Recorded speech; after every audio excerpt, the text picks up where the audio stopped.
Hello student, आप सभी का प्यारा से यूट्यूब चैनल संतोष विद्यापीठ में आप सभी को स्वागत है।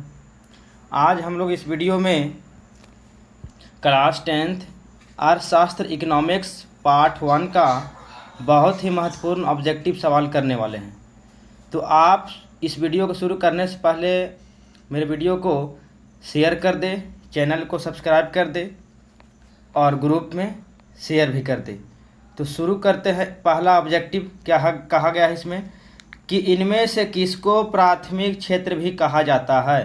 तो इनमें से किसको प्राथमिक क्षेत्र कहा जाता है? तो कृषि को प्राथमिक क्षेत्र कहा जाता है। किसको प्राथमिक क्षेत्र? कृषि को कहा जाता है। क्वेश्चन नंबर 2, इनमें कौन से देश में मिश्रित अर्थव्यवस्था है? कौन सा देश में मिश्रित अर्थव्यवस्था है? तो कहाँ है? भारत में। कहाँ है? भारत में। क्वेश्चन नंबर 3, भारत में योजना आयोग का गठन कब किया गया था? भारत में योजना आयोग का गठन कब किया गया था? कब किया गया था? 15 मार्च 1950 को। कब किया गया था? 15 मार्च 1950 को किया गया था। क्वेश्चन नंबर 4, जिस देश का राष्ट्रीय आय अधिक होता है वह देश कहलाता है। क्या कहलाता है? विकसित कहलाता है। जिस देश का राष्ट्रीय आय अधिक होता है वो क्या कहलाता है? विकसित देश कहलाता है। क्या कहलाता है? विकसित देश। इनमें से किसे पिछड़ा राज्य कहा जाता है? इनमें से किसे पिछड़ा राज्य कहा जाता है? तो जो बिहार है, यहाँ पास 4 ऑप्शन है, 4 में से बिहार जो है बहुत ही पिछड़ा राज्य है। पिछड़ा राज्य है ये। हम लोग क्वेश्चन नंबर 6 में चलते हैं।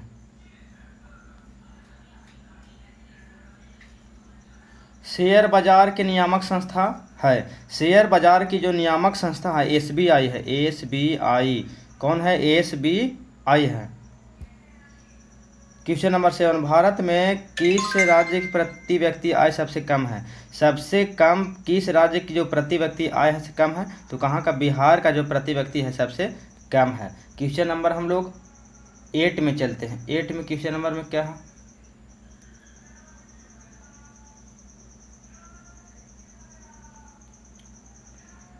भारत में नीति आयोग की स्थापना कब हुई? भारत में नीति आयोग की स्थापना जो है 2015 में हुआ था। कब हुआ था? 2015 में। कब हुआ था? 2015 में। क्वेश्चन नंबर 9, मिश्रित अर्थव्यवस्था एक राष्ट्र है। मिश्रित अर्थव्यवस्था जो है कहाँ है? ये भारत में। कहाँ है? भारत में। क्वेश्चन नंबर 10, योजना आयोग के सदस्यों की संख्या होती है। योजना आयोग में सदस्य कितने होते हैं? तो 8। कितने होते हैं? 8। अब हम लोग चलते हैं, बिहार में जीवन यापन का मुख्य साधन क्या है? बिहार में जीवन यापन का मुख्य साधन क्या है? तो मुख्य साधन जो है इसमें क्या है? कृषि है। क्या है?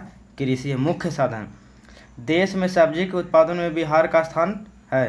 तो देश में सब्जी के उत्पादन में बिहार का क्या स्थान है? तो बिहार का जो है दूसरा स्थान है। क्या स्थान है? दूसरा स्थान। क्वेश्चन नंबर 13,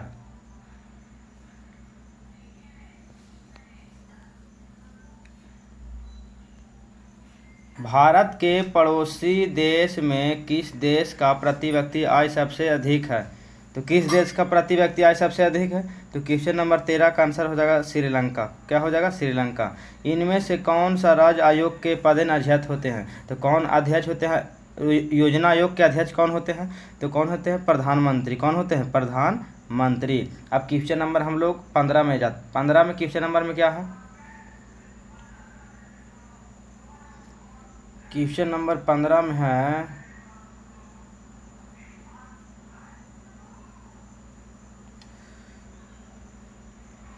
भारत की आर्थिक व्यवस्था कैसी है? तो भारत की जो आर्थिक व्यवस्था, भारत की आर्थिक व्यवस्था कैसी है? तो ये क्या है? मिश्रित। कैसा है? मिश्रित। कैसा है इसका? मिश्रित है। इनमें से कौन सा देश में समाजवादी अर्थव्यवस्था है? समाजवादी अर्थव्यवस्था कहाँ है? रूस में। रूस में। कहाँ है? रूस में। कहाँ है? रूस में। सम्यक विकास की प्रक्रिया संबंधित है। सम्यक विकास की जो है किसे? सभी वर्ग से। किसे? सभी वर्ग से। गरीबी कैंसर रोग की तरह है, किसने कहा? गरीबी जो है कैंसर रोग की तरह है, किसने कहा था? तो ये कहे थे अर्थशास्त्री कुजनेट ने। किसने? अर्थशास्त्री कुजनेट ने बोला था। किस क्षेत्र को द्वितीय क्षेत्र कहा था? किस क्षेत्र को द्वितीय क्षेत्र कहा था? तो उद्योग क्षेत्र को। किसको? उद्योग क्षेत्र को कहा था। क्वेश्चन नंबर 20, 11वीं पंचवर्षीय योजना की अवधि क्या है? 11वीं पंचवर्षीय योजना की अवधि क्या है? तो 2007 से 2012। 2007 से 2012। अब हम लोग क्वेश्चन नंबर 21 में जाते। क्वेश्चन नंबर 21 में क्या है? किस क्षेत्र को तृतीय क्षेत्र कहा था? तो किस क्षेत्र को तृतीय क्षेत्र कहा? सेवा क्षेत्र को। किसको? सेवा क्षेत्र को। एक अर्थव्यवस्था का सृजन कैसे होता है?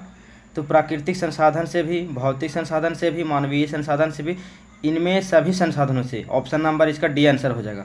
Question number 23। क्वेश्चन नंबर 23 में क्या है?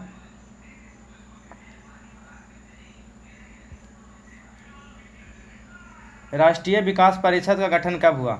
राष्ट्रीय विकास परिषद का जो गठन है ये कब हुआ था? तो ये गठन हुआ था 1952 में। कब हुआ था? 1952 में इसका गठन हुआ था। 1952 में इसका गठन हुआ था।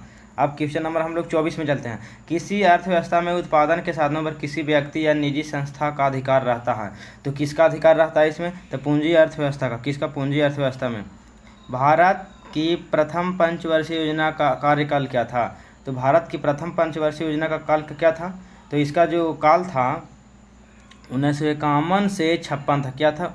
51 से 56। Question number 26। आर्थिक संरचना का एक मुख्य अंग है। आर्थिक संरचना का एक मुख्य अंग क्या है?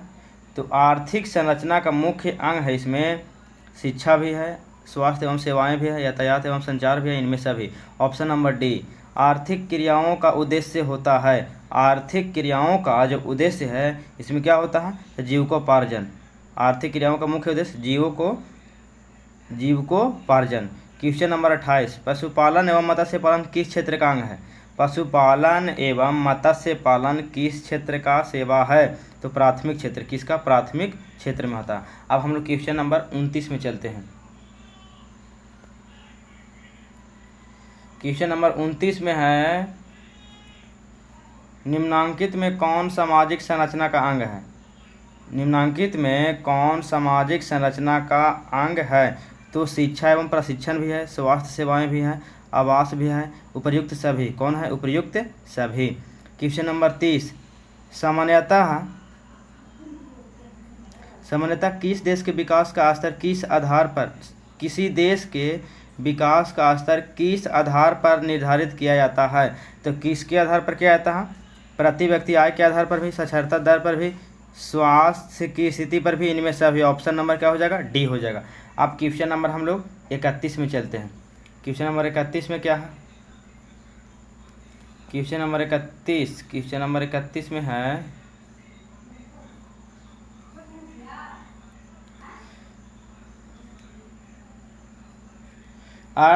अर्ध विकसित देशों की कार्यशील जनसंख्या का अधिकांश भाग संलग्न रहता है। तो कहाँ संलग्न रहता है? तो इसका आंसर क्या हो जाएगा? इसका आंसर हो जाएगा प्राथमिक क्षेत्र में। अर्ध विकसित देशों की कार्यशील जनसंख्या का अधिकांश भाग संलग्न रहता है। कहाँ? तो प्राथमिक क्षेत्र में। निम्नलिखित में कौन मिश्रित अर्थव्यवस्था की विशेषता है? निम्नलिखित में कौन मिश्रित अर्थव्यवस्था की विशेषता है? तो निजी क्षेत्र भी और सार्वजनिक क्षेत्र भी। अर्थात आंसर क्या हो जाएगा? ए और बी। Option number C. स्वतंत्रता प्राप्ति के बाद भारत का मुख्य आर्थिक उद्देश्य है। तो इसका मुख्य आर्थिक उद्देश्य क्या है? तो इनमें से सभी। तीव्र आर्थिक विकास भी, उत्पादक रोजगार सृजन भी, निर्धनता निवारण भी। क्वेश्चन नंबर हम लोग 34। बिहार के आर्थिक पिछड़ेपन का प्रमुख कारण है। तो बिहार के आर्थिक पिछड़ेपन के प्रमुख कारण क्या है इसमें?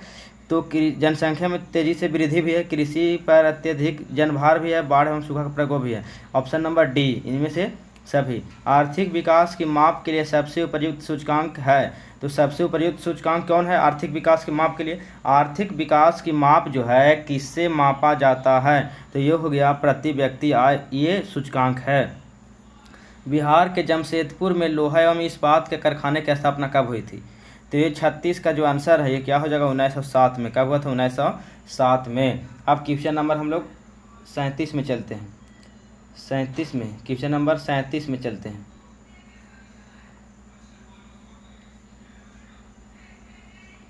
निम्नांकित में कौन सा देश विकसित अर्थव्यवस्था का उदाहरण है? कौन सा देश है जो विकसित अर्थव्यवस्था का उदाहरण है? तो ये जो अमेरिका है, जो ये देश विकसित अर्थव्यवस्था का उदाहरण है।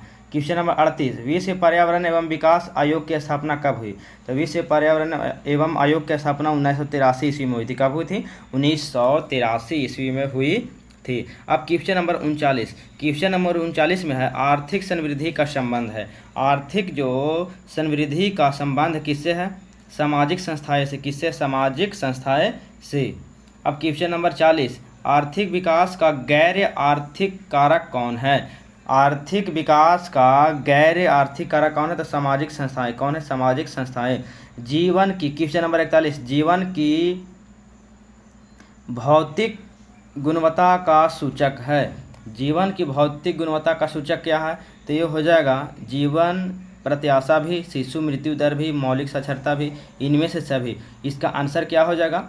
इसका आंसर हो जाएगा ऑप्शन नंबर डी, ये सभी। अब हम लोग क्वेश्चन नंबर, तो ये आपको अगर ये वीडियो अच्छा लगा हो तो आप इस वीडियो को शेयर ज़रूर करें और मेरे चैनल को सब्सक्राइब ज़रूर करें और ग्रुप में शेयर करना ना भूलें। तो आप सभी स्टूडेंट्स को धन्यवाद।